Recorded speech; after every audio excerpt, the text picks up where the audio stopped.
नमस्कार, माझे नाव प्रज्योत विजयकुमार पाटील आहे. मी आपल्या समोर वाचत आहे पाठ क्रमांक 30, चिनूची मदत.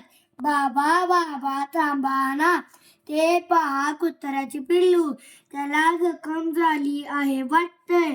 चिनू, त्याला गाडीचा धक्का लागला असावा. चल आपण त्याला आपल्या घरी घेऊन जाऊ. बाबा, बरं झालं आपण याला घरी घेऊन आलो.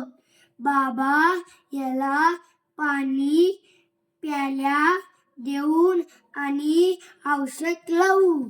बाबा, बघा ना, पाणी पिल्यामुळे आणि त्याच्या जखम्यावर औषध लावल्यामुळे त्याला आता बरं वाटतंय. चिनू, आता तर ह्यो चालू शकतो. थँक्यू.